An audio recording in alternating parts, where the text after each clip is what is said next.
Good morning. It's good to see y'all. I don't know about y'all, but I get in a funk when I got to stay out of church for weather for a couple weeks like I have. So appreciate y'all being here. It's good to see y'all. This morning we've got a passage out of the book of Deuteronomy, chapter 6, verses 1 through 9. So let's go to God's word here. These are the commands, decrees, and laws the Lord your God directed me to teach you to observe in the land that you are crossing the Jordan to possess, so that you, your children, and their children after them may fear the Lord your God as long as you live by keeping all his decrees and commands that I give you, and so that you may enjoy long life. Hear, Israel, and be careful to obey, so that it may go well with you, and that you may increase greatly in a land flowing with milk and honey, just as the Lord, the God of your ancestors, promised you. Hear, O Israel, the Lord our God, the Lord is one. Love the Lord your God with all your heart, and with all your soul, and with all your strength. These commandments that I give you today are to be on your hearts. Impress them on your children.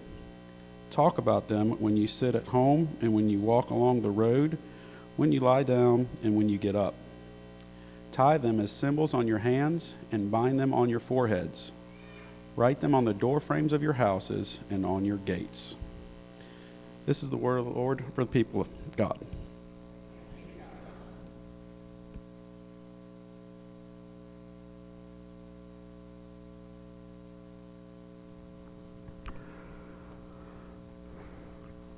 For those of you who are not aware, this year, 2026, here at the church, we are going to a journey on Sundays, a journey through the Old Testament.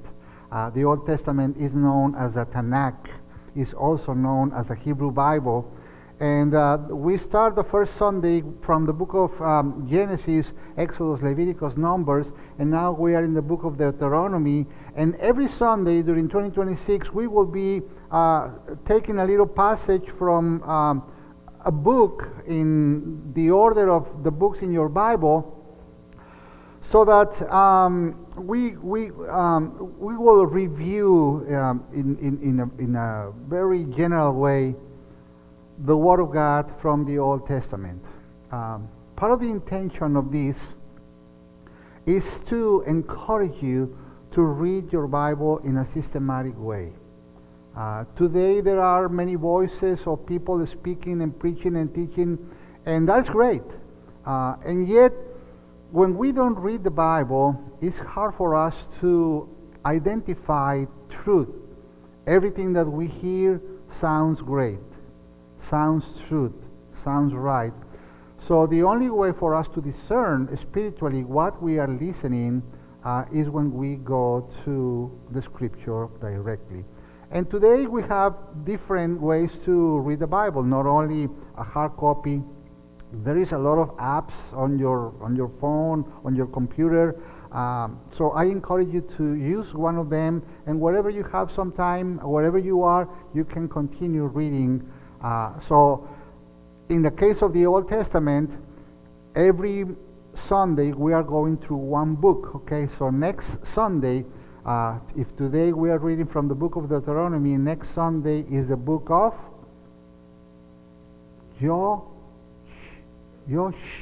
Joshua is the next one. So you have 1 week to read the book of Joshua, so your mind will be, more fresh on a story that we will be sharing from the book of Joshua. Amen? All right. Well, today's meditation is coming from the book of Deuteronomy. I entitled this very simple message, Desiring God. And when I was thinking in the book of Deuteronomy, which I struggled to pronounce the word Deuteronomy, sounds very impressive to me. Can you say Deuteronomy? Deuteronomy, right? Imagine that you go to, to the restaurant or something, and you are going to order something. What would you like to order? I like to have a Deuteronomy. That will sound very impressive, isn't it? Yeah, or if somebody asks you today, what did you study today in church? We study from Deuteronomy. That's awesome. What you talk about it? And then you can share, right? Amen. Okay. But yeah, Deuteronomy is the fifth book in the order of the books in your Bible. It's the same order in the Hebrew Bible, and this is the last book of what we call the Torah, or in Christians we call it the Pentateuch. The Torah or the Pentateuch is the most important part of the Hebrew Bible. It's the equivalent of the Gospels in the New Testament. From the Torah, everything else that you read in the Old Testament is related to what is coming from the Torah, okay? From the books of Moses, from the Mosaic law. So today we are coming to close this section. Remember that the Hebrew Bible have three sections. One is the Torah, one is also the Ketuvim, which are the books of the prophets, and the other is the Nevi'im, which are the books of wisdom and poetry and so on. So Deuteronomy has, the name of Deuteronomy has a Greek root that is coming from deutero, which means second, and nomos, which is the law. In few terms, we can say Deuteronomy is then kind of a second law. Why they call it a second law? Well, because in Deuteronomy you will find again written there the Ten Commandments. The Ten Commandments was given to Moses, and we see that in the book of Exodus chapter 20, and we see that repetition of the book of the Ten Commandments in chapter 5 in Deuteronomy. And the book is an account basically of what happened with the people of Israel from the moment that they leave Mount Sinai, when they received the tablets of the law, throughout the other 39 years before they enter into the land of Canaan. What happened to them? I will say the book is divided in four main topics, and one is the recount of the story. Moses is telling the Israelites that he gathered together, and this is very long speech that he had for them, and recount them everything that had happened to them throughout the desert. How they rebel against the Lord, how they repent for what they were doing, how God punished them, how God had mercy on them, and so on and so forth. And then there is another section that is dedicated to tell them about the transition in leadership that is coming. Moses no longer will be the leader, but now Joshua and Caleb will be in charge to take them into the promised land. Another important conversation in that book is about what God is expecting them to do as they enter into the promised land. And at the end of the book, it speaks of that Moses just go to Mount Nebo and see the promised land from the distance, and then he's dead and buried. So somebody else wrote the end of the book, right? But most scholars agree that it was Moses, the author of the book of Deuteronomy as well. So as I said, the Torah is the most important section in the Hebrew Bible. And from the Torah, there are three main topics related to that, or three main elements. One is the story of Israel, the deliverance of Israel. When Israel speaks about them, almost all the time they come the story of the deliverance from slavery. The other is the giving of the law, and the other section, or the other important element, is about what are you going to do, what God expects to you in the promised land. And from these three topics from the Torah, the most important one is about the giving of the law. That's when somebody asks Jesus, what is the most important commitment from the law and the prophets? From the Pentateuch and the prophets. And Jesus took from these three elements, from the deliverance of Egypt, from the giving of the law, and from what the expectation of the Israelites in the promised land, he chose the law. And you remember what Jesus said to them: love the Lord your God with all your heart, and with all your strength, with all your soul. and love your neighbor as yourself. This is the most important commandment from the law and the prophets. So here in Deuteronomy, Moses is reminding them about these topics. In chapter 5, he said to them again the Ten Commandments. He was telling them that the threats that were awaiting for them in the promised land, the thing that they need to be aware of that, about the enemies that they will face, but especially the temptation that they will have there, especially the temptation to forget the law of the Lord was given them. So before enter Canaan, Moses will stop in their journey, gather all the people together, and he will have this long conversation with them to warn them, to prepare them spiritually, to prepare them psychologically, to prepare them practically, to be sure that the law will never be forgotten. He told them the law must be imprinted in your hearts, in your minds, in your souls, for everyone, from all and all, young and old people. So then he comes to this important section, now in chapter 6 in our scripture this morning. I want to imagine Moses gathering all the people. Hey people, I need to tell you something.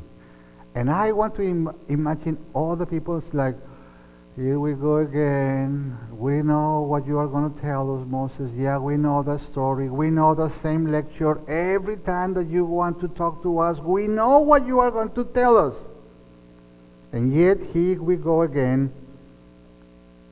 And imagine him taking a pause, taking a big breath, and saying to them, these are the commands, decrees, and laws the Lord your God directed me to teach you to observe in the land you are crossing the Jordan to possess, so that you, your children, and their children after them fear the Lord your God as long as they live, by keeping all his decrees and commands that I give you, so that you may enjoy long life. And maybe he making another pause, lift him up his voice, and say to them, hear, O Israel, and be very careful to obey, so that you may go, that it may go well with you, and that you increase greatly in the land flowing with milk and honey, just as the Lord, the God of your fathers, promised you. Put attention to that. And then another long pause, and maybe this time looking at the people's eyes, and he said to them, hear, O Israel, the Lord our God is one. Love the Lord your God with all your mind, with all your soul, with all your strength.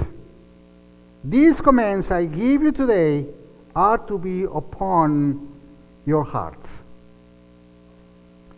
And this is what we know as the first commandment. It's the one that Jesus repeated after when he was asked to summarize the law and the prophets. Love the Lord your God with all your heart, with all your soul, with all your strength, with all your mind. Do you ever wonder, or have you ever wondered, why such repetition of the same thing with different words when you read the book of Deuteronomy? Because it's repeated a number of times in that book. And that is repeated a number of times throughout the Torah. And the same thing is repeated throughout the Old Testament. And the same message is repeated throughout the Old and the New Testament. Have you ever wondered why such emphasis on the same thing, that love the Lord your God with all your mind, soul, and strength? Why is it? And the answer is very simple. Because we forget about it. Because we don't make God the God of our lives. As we've been studying the Israelites throughout the Torah, and we will see in the coming Sundays also, they forgot about the Lord. And to love God over all things, and therefore, sin and the consequences of sin affect their lives as it affects the world today. Throughout my ministry, throughout my time in ministry, I have been asked a question from time to time. And the question is, why God allowed, all this bad stuff, suffering and oppression and poverty and hunger and rape and murder and violence and wars and all that? And basically my answer is always the same. Well, God doesn't allow the suffering of the world. But sin produces that. And sin is the separation of God. We are separated from God. God said to them, I am the Lord your God. So when we forget about God or who God is for us, we separate ourselves from God. And Moses was warning them about it. God was very conscious that this human behavior, that we forget about God, and many times without realizing, without our conscience, fully conscious, we make, I will say, other gods. We give more priorities to other things than to God. The commandment not to have other gods was not to punish them, but it was for their own benefit. This is for your good, guys. If God is our God, then we are at peace with God. We are not at war with God. We are under God's guidance and God's protection. We avoid a lot of sin. And therefore we avoid many of the pain that sin produces in people's lives. But making God the first thing in our lives, as God commands, is difficult, isn't it? Because this is part of our nature. This is who we are. This is part of our tendency is. The people in Israel, as soon as they enter Canaan and begin to settle themselves in the land, they forgot all about it. And they begin to do the things that God told them many things not to do. How in the world they knew perfectly by memory? They have imprinted that in their door frames. They used to have different things that they, to remind them about the law, about the commandments.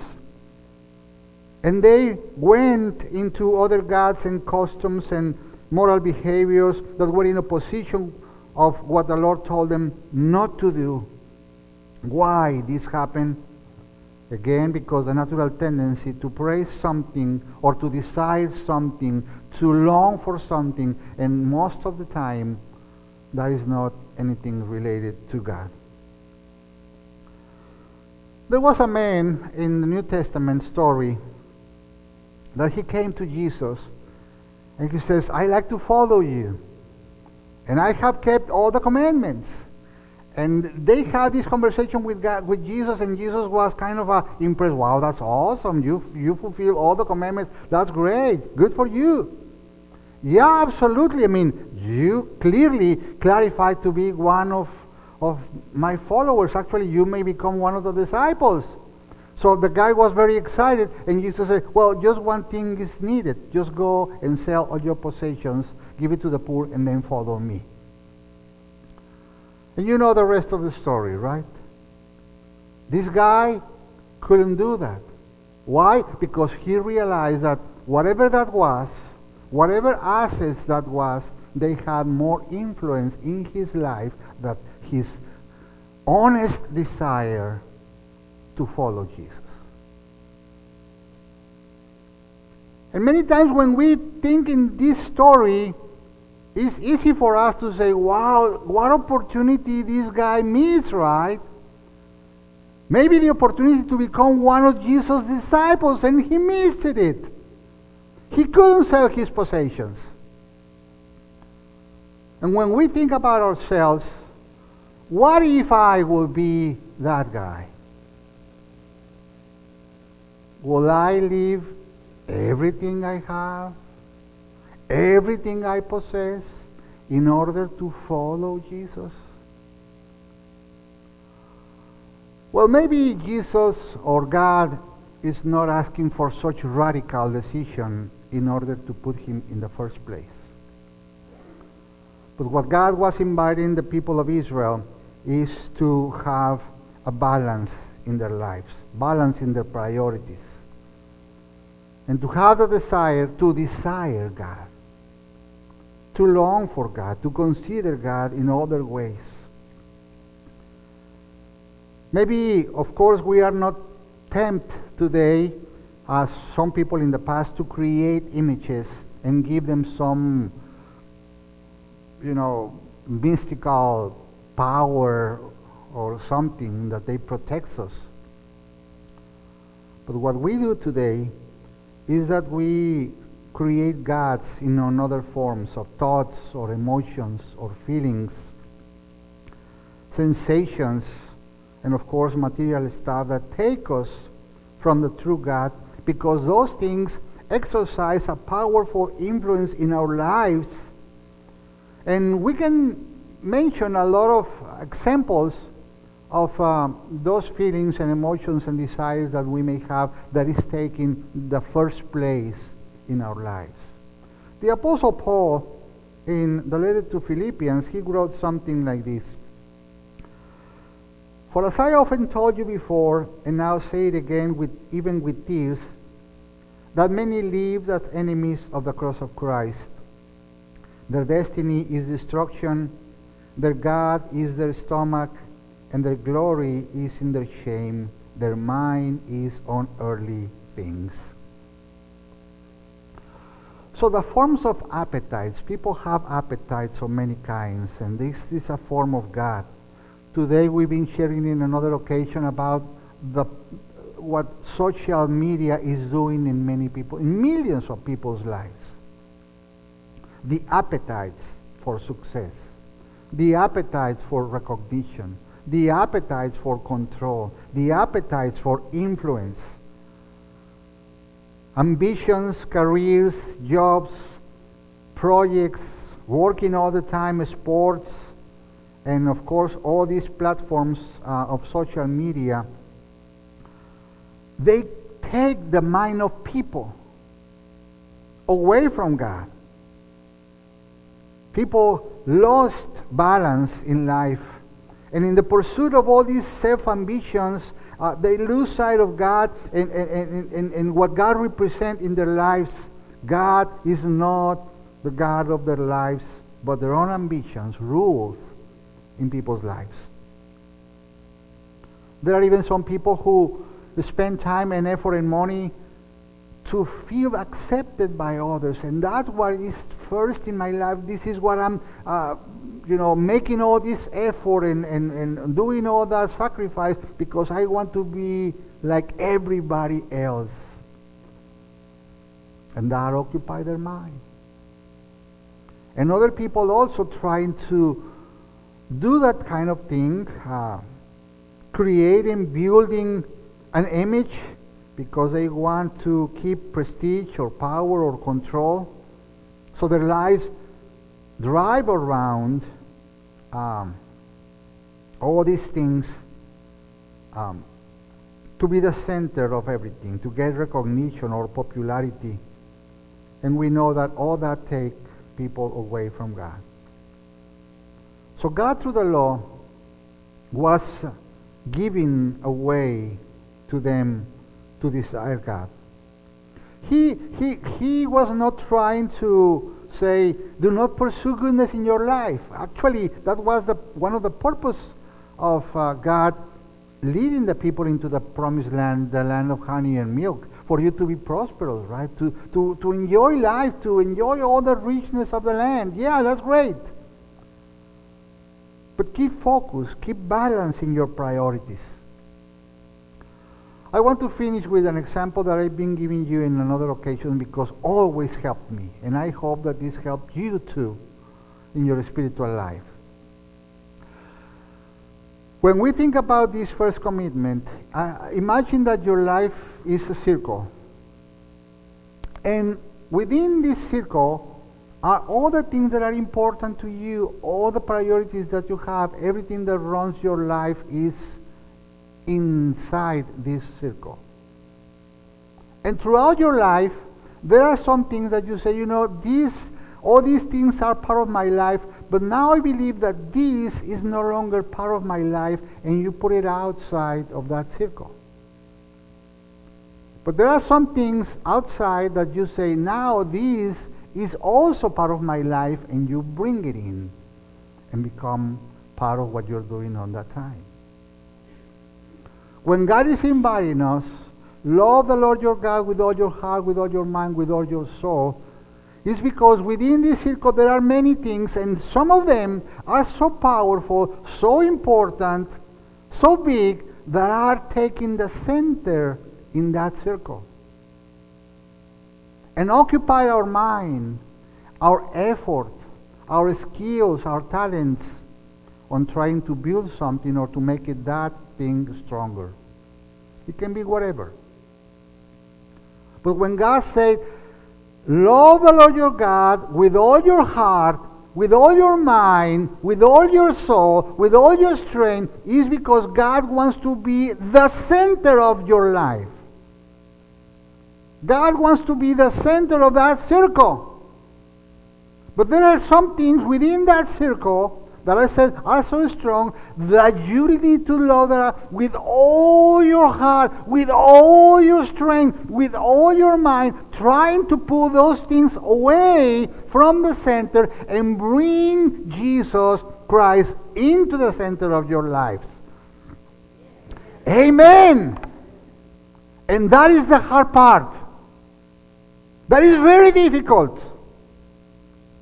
But when we are doing that, what the Lord does in our lives is that He begins to help us to put all these priorities into the right perspective, into the right size. And that's when peace begins to reign in your heart. You say, thank you, Lord, because now I begin to see life differently. With your eyes. Because you are leading me now. I was so busy on this that now I see that actually really, I was wasting my life and my energy and my effort and my money on that? God help me in my life. So that was the intention. Desire God. Desire God. Today the message in our culture is desire you. Desire you. Fulfill you. But the Lord is telling us, desire me first. Today we have the opportunity